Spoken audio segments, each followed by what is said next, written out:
Good evening and welcome 3 times to the Paul Report. I am your fantastically, wonderfully happy host. That's me. I'm Paul.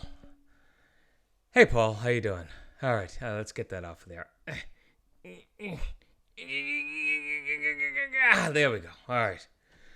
Whew, little elbow grease on that. So, took a little out of me to do a little window washing. So thank you for joining me. This is the October 7th version of the Paul Report. The one show that proves that you don't need talent to have a show on the internet. You just need a lot of gear. Our main story tonight, which we'll be talking about later, is learning from your past or getting caught up in the abyss of your past. So we'll be talking about that a little later. Coming up later, we also have the health update, the GFY report. We have a hot place. And we also have a new segment called Technical Glitch of the Week. But first, what do you say we just kick off the show with a little bit about me and my health, known as the Paul Report Health Update.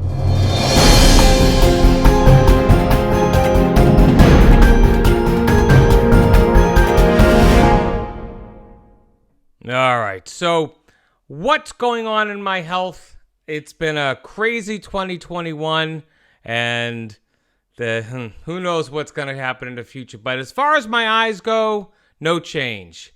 I still can't tell if there's a mouse racing across the floor in one eye or a great big Tammy Faye Baker eyelash in the other one. I can't tell. It's just so wacky. So I have another shot coming up in November, and so also in November, as you may very well may know, that November is pilot season for the health update.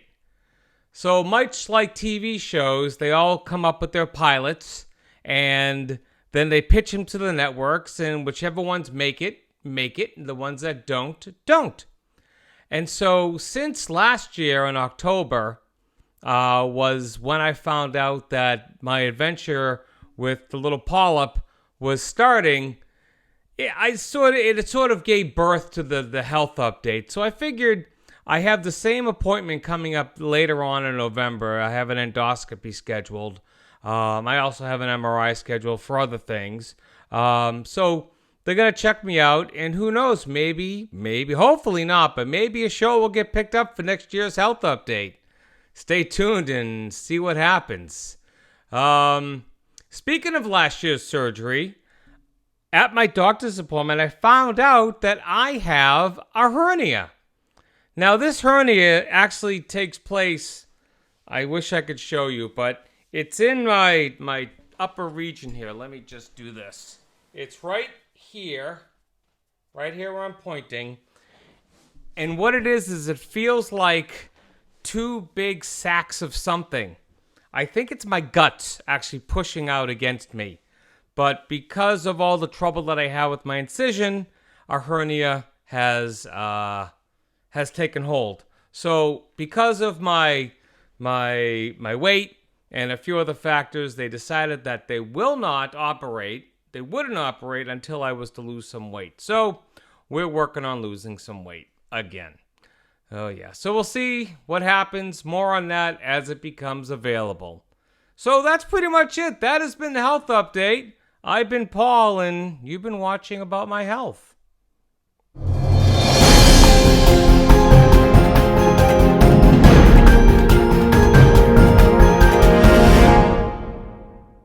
So while you're here, now, I have a bunch of people here. Hold on to your hats, okay? Stick around, because you're going to want to join the chat for this, because we're going to go back and we're going to play a game. And we're going to play the game known as Hangman. All right, here we go. We're in the Hangman. All right, so now, I kind of upped my game since the last time we played Hangman. All right, we got it. All right, here we go. Thanks for sticking with me. I appreciate it. So, there are 7 letters in this word. And the hint is it's food. Yay, food. All right. So what we'll do is please only enter 1 letter at a time. Any multiple lettered entries will be met with this. No one likes. Okay? So let it all begin. Let's start with a few letters. Let's bring it on. 7-letter word. It's a food. There is an L. Very good, Stan. All right. Who wants to guess another letter? How about you, Wendy? Andre, Jen, Stan, you already guessed a letter. You can guess again if you'd like. Let's see. Give me a T. All right, let's see.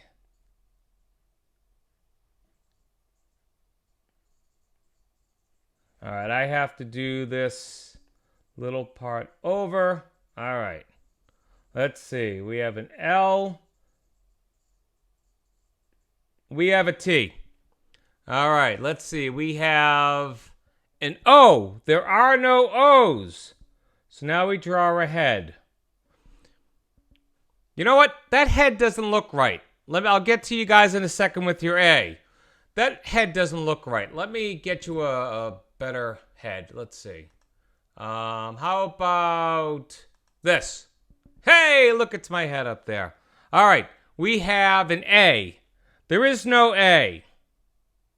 So let's make a body. Okay. E. There are 2 E's. Oh, sorry.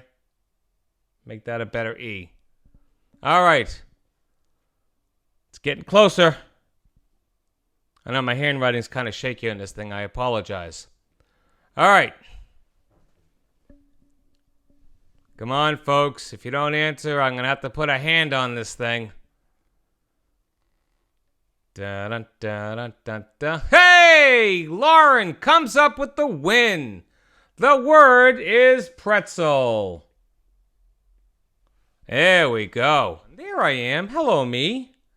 Alrighty. Okay. Well, thank you so much for playing along. And next time I'll make sure I have the word written down on my actual piece of paper, not kept in my device. So, alright. So I found this story on NPR, and I will post a link afterwards because I think it's important that you read the article. I was reading about gas stoves. And a lot of times through my life, I grew up with an electric stove in my house. We didn't have gas. We had an electric stove. But I was always told by people that a gas stove it cooked so much better. It heated up. It heat up better. Food tastes better. Your life is better. All is better when you have a gas stove. Since I didn't have gas growing up, but my grandparents did. My grandparents had a gas stove. Both of them did, actually. And they said that things were better with the gas stove, but one was a okay cook, decent cook, high on the cholesterol level. The other one, not so much a good cook. She can make a mean burger in the broil R oven, the little thing you sit on your countertop, and make it really, really hot. But she would put a burger in there, and it was the best burger a 7-year-old could ever want. So the story continues to say that there are environmental groups who are taking aim at gas stoves in residential homes. And the most common pollutants coming from a gas stove are nitrogen dioxide, or NO2, carbon monoxide, and formaldehyde. These are all the things that come out from a gas stove. The EPA says that NO2 is a toxic gas that even in low concentrations can trigger breathing problems in asthma or COPD sufferers. So a gent by the name of Hosea Kephart, he's an environmental epidemiologist I like saying that name. Epidemiologist. And he ran some tests in his own home using an air monitor. And he did a base reading, and the base reading came back as 24 parts per billion of nitrogen dioxide, which considered relatively normal for houses with gas stoves. Now, the World Health Organization, or WHO, states that 5 parts per billion is the annual average. Now, the EPA does not have a standard for NO2. So the story listed the story listed the WHO hourly guideline at 106 parts per billion. All right. So he starts on his gas stove. He starts to boil a pot of water, and at the same time, he's baking blueberry muffins in the oven. The oven is set at 375. Now, personally, I bake my muffins at 395. It just works for me. All right. So 12 minutes after the start of the cooking, the NO2 was up to 168 parts per billion. Okay.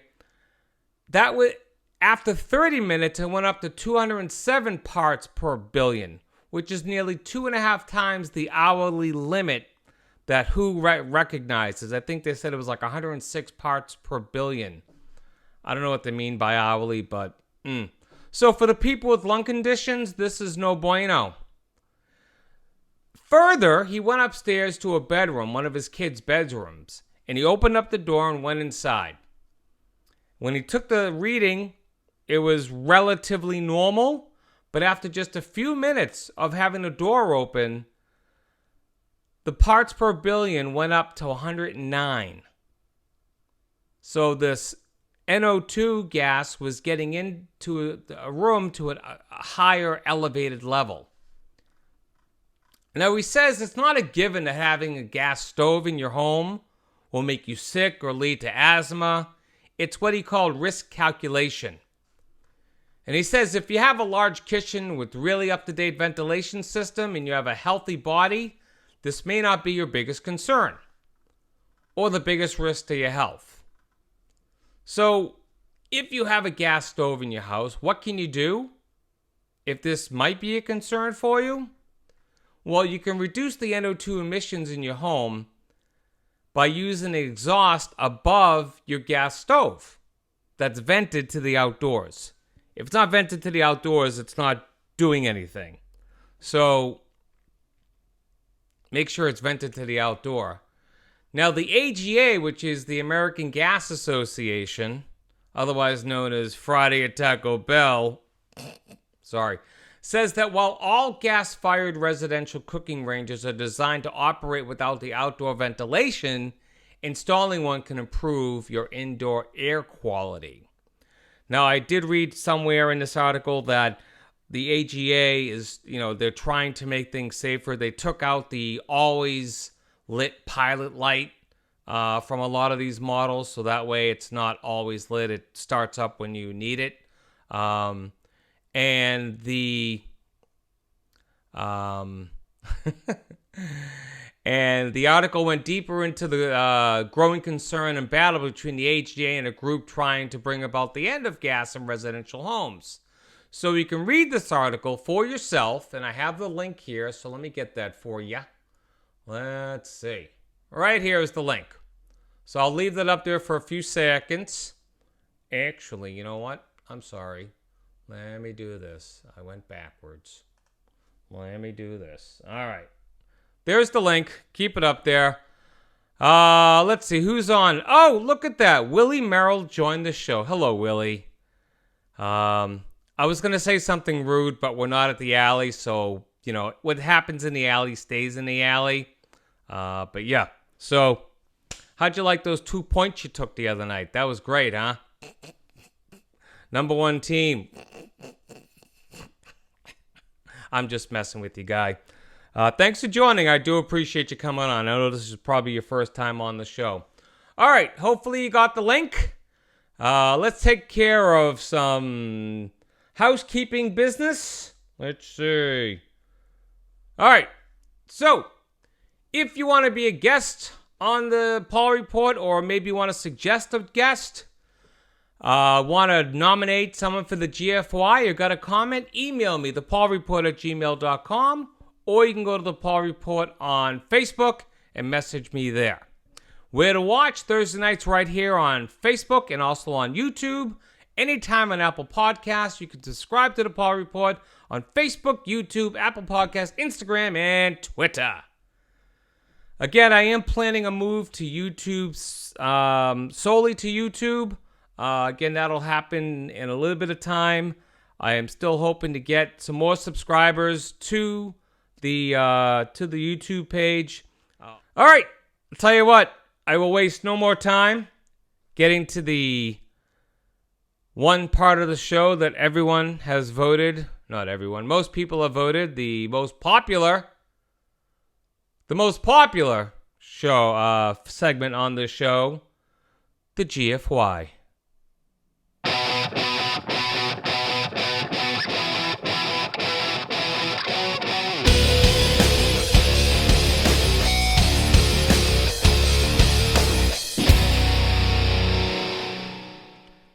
All right, so this week for the GFY, I'm going to do something a little different. Okay, what I'm going to do is I'm going to give you the 2 nominations. And then you're going to go to the link below and you're going to vote for them. Okay, and then I will announce the winner on next week's show. All right, so let's do this. Let me take that link down for the moment because we're not going to need that right this moment. Take that off. Okay. So, the first nominee for the GFY award is a woman by the name of Annie Linsky. Now, Annie Linsky is a White House reporter for the Washington Post who last week tweeted about President Biden and his visit to a cemetery where his daughter, son, and former wife are buried. The tweet read, and I quoted, let me see, hold on.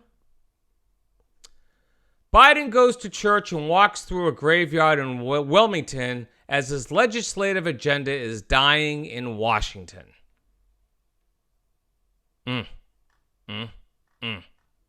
So much like what happened on the screen there, Linsky deleted the tweet after outrage and criticism.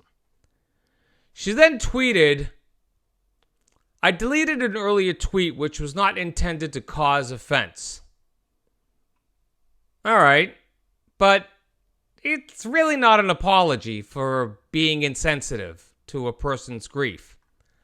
So, pressed by another tweeter, she later tweeted, it was a badly conceived and insensitive tweet. I'm sorry. Well, Annie Linsky, you're goddamn right it is. Politics have no place when it comes to a person grieving for their loved ones. Plain and simple.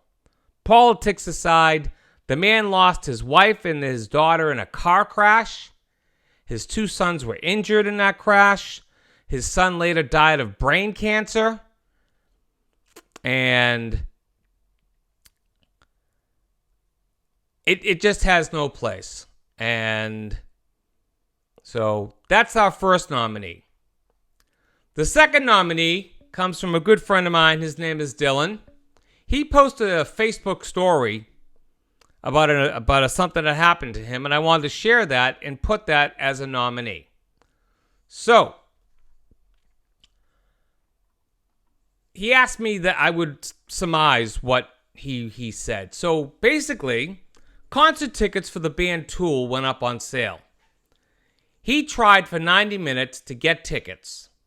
When he finally got through, the only tickets that were available were from resellers. And the starting price of a $40 ticket was $140 per ticket. And these were for awful seats, like nosebleed seats. Okay?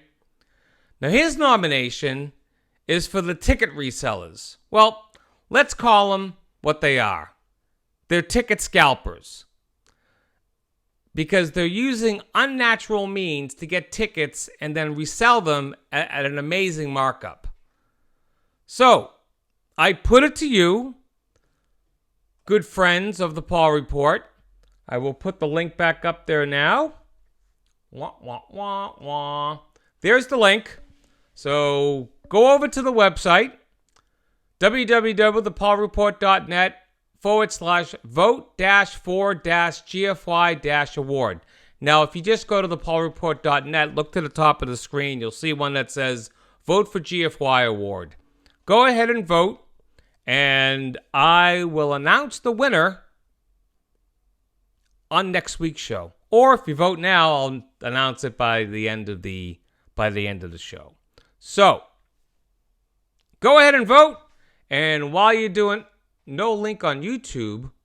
Oh, you're on YouTube, Stan. My apologies. Why is there no link on? Well, you know what? I didn't put a link on Facebook either, just to let you know. It's only on the screen. But let me go out to my YouTube and make a link for that. Let's see. Can I comment on this? It's funny, I can't even make a comment. Oh, you know why? You know why? Because it's my... I don't have a link for you, Stan, but it's on the screen. thepaulreport.net. And just go to the top and click on Vote for GFY. All right. So before we go to our break, I want to just kind of talk about this ticket scalper thing because it really bothers me. And it kind of really has put me, it's kind of put me into a hot place.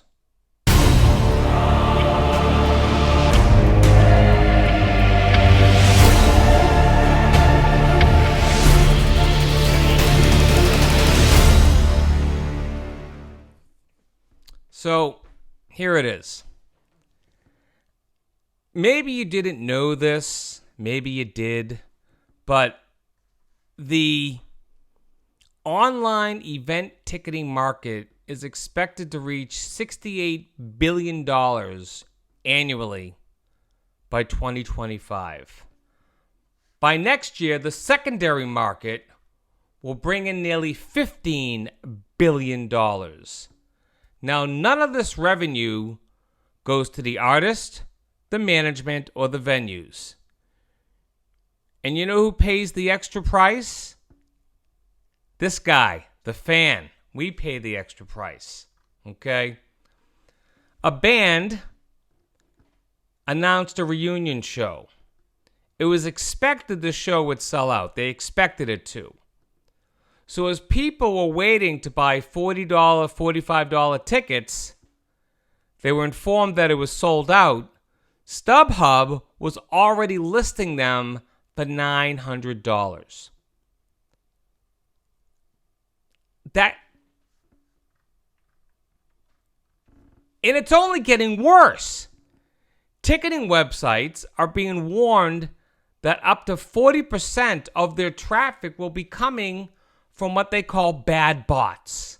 These are the programs that are written to go out to these websites and gobble up tickets. Okay? They're super fast. They get in, they get the tickets, and that's why we can't get them. Okay? StubHub employs bots. Ticketmaster employs bots to get their tickets. And I don't get it. So here's the rub. Ticketing sites are going to have to ramp up their security protocols and maintenance. Guess who's going to pay for that? This guy. Okay, and you, all of you are going to pay for it because they're going to up the fees for ticketing. So, quite frankly, this is an industry, ticketing, that is largely unregulated. And the what laws that are in place are barely prosecuted. So what can we do? I don't know. I'm asking you, what can we do? I mean, we can write to our legislative branch and say, hey, do something about this. And for my one little inch of political banter, they're too busy with other things right now. The plight of the concert-going folks is not important. But I do believe that the bots, like you said, Janice, they should be illegal. And what they're doing is robbing folks like us the joy, if you will, of going to a show and essentially bonding with an artist or a band or a group of people that are in a similar situation where they're there to see the band. You have a commonality. I was once told that a no greater feeling for a singer or a band is having a crowd, 50, 60, 70,000 people singing their song. I don't know. I used to love that when I used to go to a Billy Joel concert and we'd all sing like Piano Man or, a dozen other songs that we all used to sing to.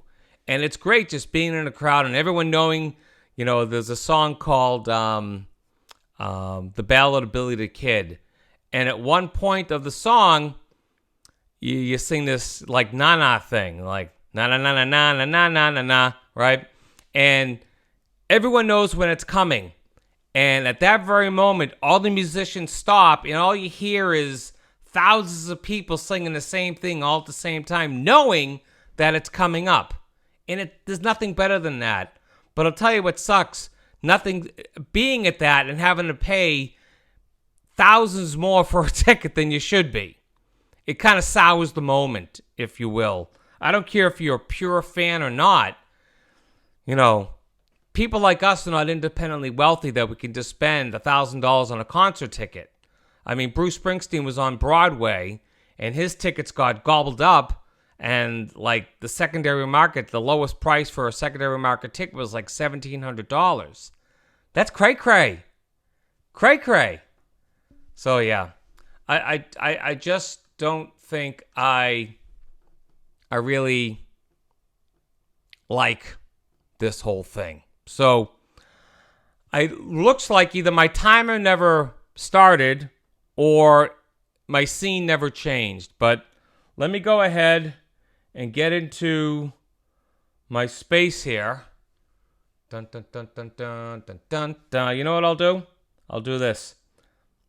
No, I won't. Sorry. All right.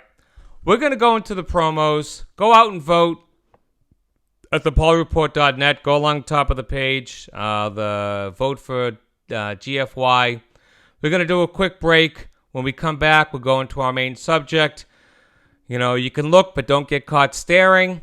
And you are watching The Paul Report. Stick around. We will be right back. Do you have a nominee for Go F Yourself? Email thepaulreport@gmail.com. The Paul Report will return in just a moment. God help us all. Hello, my name is Andrew and you are watching The Paul Report. Having known Paul for some time, I only this to say, he is a real piece of work. See, I am a computer-generated AI, so I have to say anything he types in. Darmok and Jalad. At Tanagra. Darmok and Jalad on the ocean. With his arms wide open. Paul, you are such an asshole. The Paul Report will return in just a moment. Hi, my name is Janice, and you're listening to The Paul Report. Good choice. You're listening to The Paul Report, and that's on you. Hi, I'm Sarah Kravitz. You are listening to The Paul Report. Good luck. Hope you have a good day. Hi, this is Paul, and you're listening to The Paul Report. It's kind of sad when you have to do your own promos. Yeah, as always, it is a little sad when you have to do your own promos. All right, so tonight's topic is largely unscripted.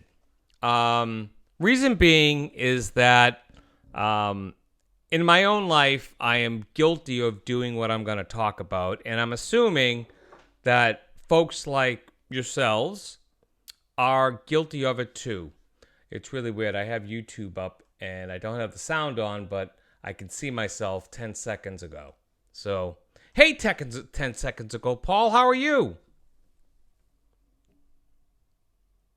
I'm just waiting for me to catch up. All right, thanks. I have to indulge myself every once in a while. All right, so the story goes like this. You're going through life, you have your childhood, obviously you're born, you have your childhood, you have your adolescence, you have your teenage years, your young adult, your adult, your midlife and your end life. Hopefully long time in between.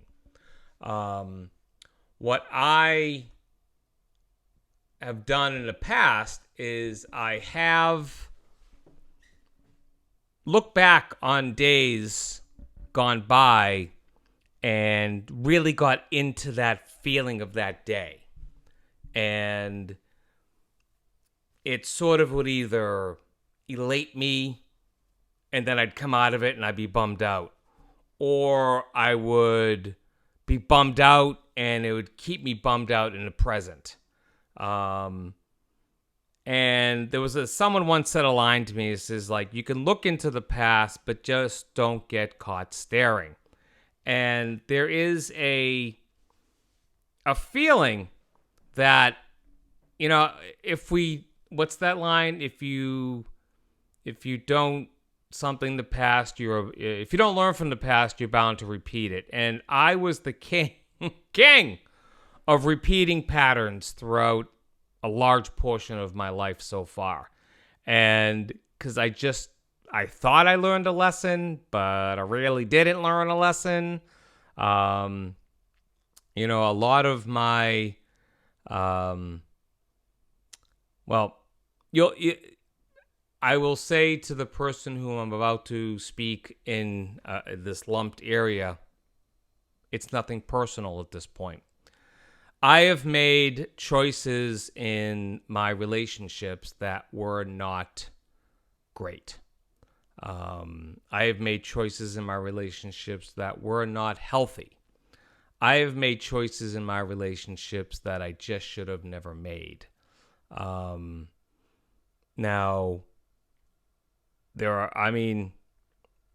obviously, I'll say this right out front. I can't question my relationship with Lauren because we had the kids together, and we're still good friends, and that speaks volumes to the type of people that we are. But there are a lot of other relationships that I had over the years that were not built so strongly. Some of them were, but there were a lot of relationships that I had that were definitely one-sided.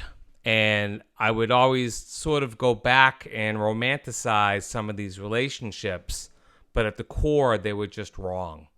And,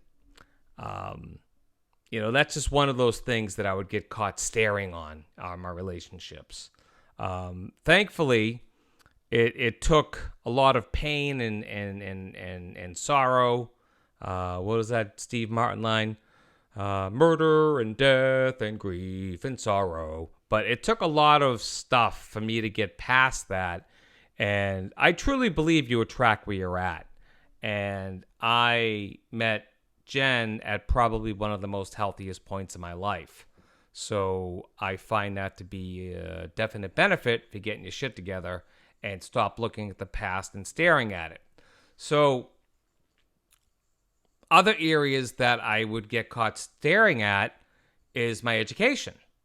Now, I would think about, if I'd only gone to school while I was in, right after high school. I wish I'd gone to college. Well, you know what? I didn't. That's that. Then I got into working and I took classes at community college, here and there. But, going to getting my education, as it would, get my bachelor's or something, I had ample opportunity to go. Ample. When I was out in Seattle, I wouldn't leave the house for days except to work. And there was no reason why I couldn't have gone to like a Green River Community College and got my degree in that time. I mean, I was there for 5 years. I definitely could have completed a degree.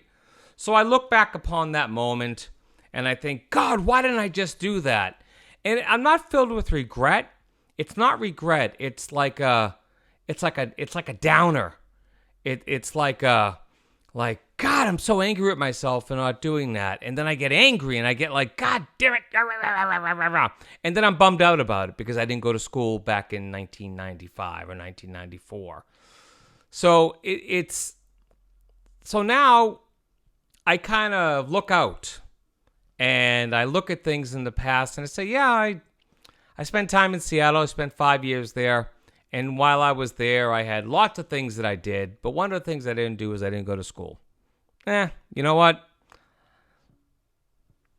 I coulda, shoulda, woulda, but it's in the past. Gotta let it go. So I no longer beat myself up for it for not going when I was out there. I no longer beat myself up for poor choices in relationships. You know, people come and go into your lives for a reason. And there are definite reasons for the people that I've had in my life. And, some of them are still in my life. Some of them aren't. Some of them aren't with us anymore. Excuse me. One of the greatest things that happened to me happened with probably the most toxic relationship I've ever had. And I look back upon that now and I go, yeah, that relationship sucked. However, what good came out of that was this, and this, And but I say God rest her soul, and that's that, and it's done. And I have no ill feeling, I have no anger, I have no nothing. I am completely devoid of any kind of negative feeling towards that because of what I learned from that relationship was that I am worthy, I am good, I am as what people on Plenty of Fish say, you're a catch. But no, and then they would just quickly swipe left. But no, I learned a lot from one of the worst relationships in my life. So I look back upon that, and I don't stare. I just look back upon it and say, I learned this, I learned that. I am worthy. I am a worthy person. This person tried to break me down and tried to make me think that I was crazy, that I was manipulative, that I was lying. And I wasn't. I knew I wasn't, but it's like that episode of Star Trek when they captured Picard and they were torturing him, making him just admit that there were 5 lights when there were only 4. And so by the end of the episode, Picard actually admitted that he saw 5 lights when there were only 4, because they did actually break him, but he didn't. He got rescued in time before. Anyway, it's like that. And, there are other events in my life that I look back upon. I look back upon times. I practice this part and I still can't get through it. I think about times with my dad, and that was a tumultuous relationship, to say the least. That was rough. A lot of great times, but there are a lot of rough periods. And it, yeah, Picard definitely can't be broke, but he broke. He can't be broke, meaning he doesn't have money, so therefore he can't be broke, because they don't use money in the 24th century. But he was broke. But no, I think about times with my dad, and I realize that I can't look back upon that and stare at it and micro it to the point to say I could have done more for him, or I could have done, I could have been a better son, I could have been this, I could have been that. When it all boils down to, I feel I was a good son. I feel I was a good, tried to be as open as I can with him, because anyone who knew my dad knew how, closed he could be. But later in his life, he kind of did open up. But so again, staring down at that, I could see, my father was closed off and my father didn't love me, and I could have delved into all that, which I had in the past. But now I'd look back and say, my dad shared these moments and it was good. So the bad moments, okay. What lesson did I learn from those? And what more can be said about that? I learned my lesson from them and I move on. So just by a show of, you don't have to go into it if you don't want to, obviously, but just by a show of yay or nay or just kind of wave or whatever, how many of you have been caught staring into the past and it affected your whole day, your whole demeanor, your whole, if you had just looked and glanced and taken a peek into the past just to look at it for what it is versus delving into it and making it change you in your present day, who wants to wholly admit to that? I see Janice. Yes. Yes, thank you. But it's a tough thing to do. It's not easy to stop staring into the past. It's tough because when that's all you have, then it's just so easy to slip into that. And I don't have any remedies. I don't have anything to tell you to say, oh, do this, do that, do this, do that, and you'll be all set. I have none of that. I can only speak for myself, and what I did was just I grew up. I took my life of thinking nothing can touch me, thinking that the world is my oyster, and damn it, I deserve this. I took all that and turned it on its ear and said, you know what? You said it best, Andre. It's nostalgia is for days gone by. And that's what it is. It's nostalgia. Whether it be good or bad or indifferent, it's just nostalgia. And, at the end of the day, you got to live for today.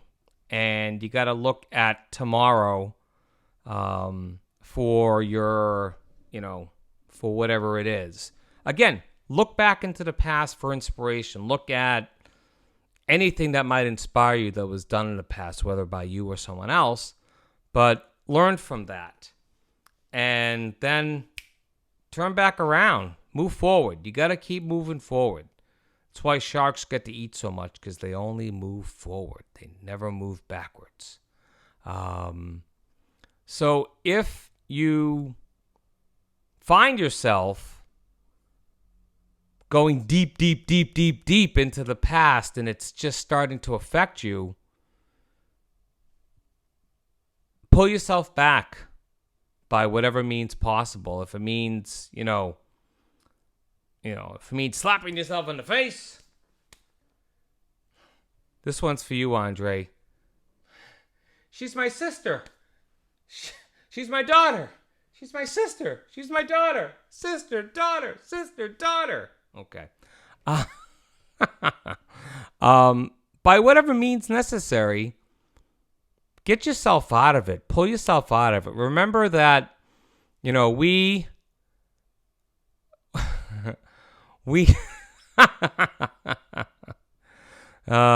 someday I'm going to find that video on the bullying and I'm going to play that. I think that'll be fun.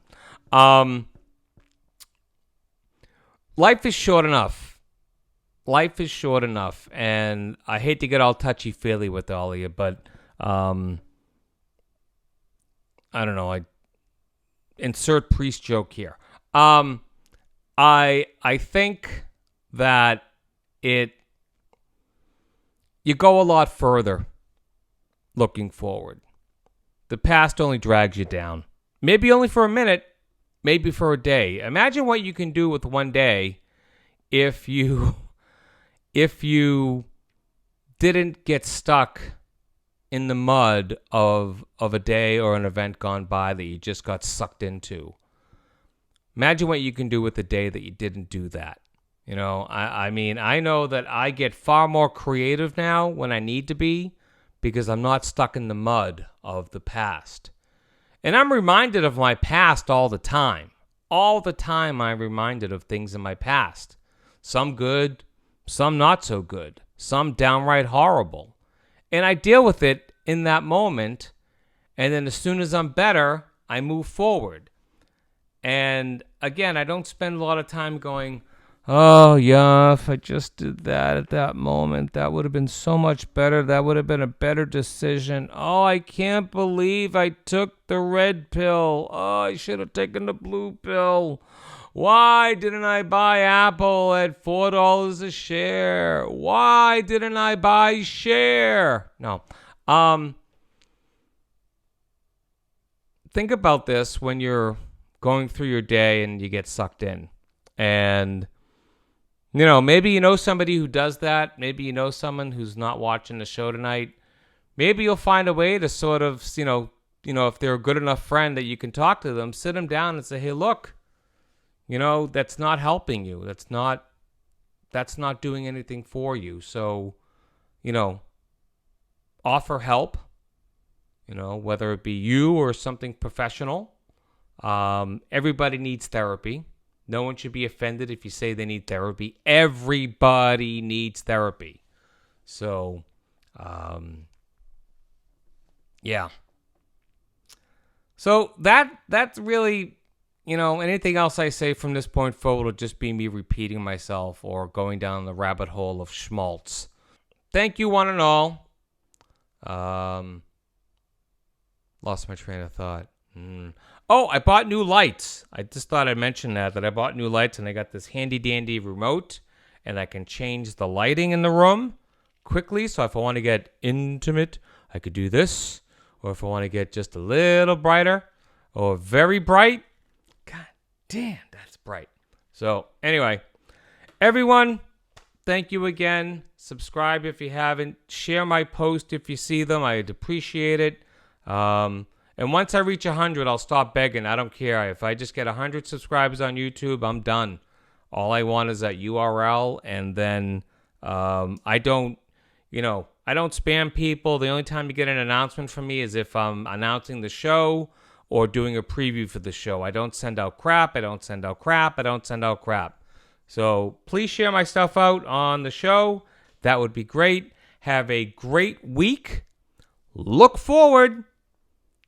Peek back if you need to for inspiration, but go forward, my friends. All right. Have a good night, and we'll see you next week. You've been watching The Paul Report.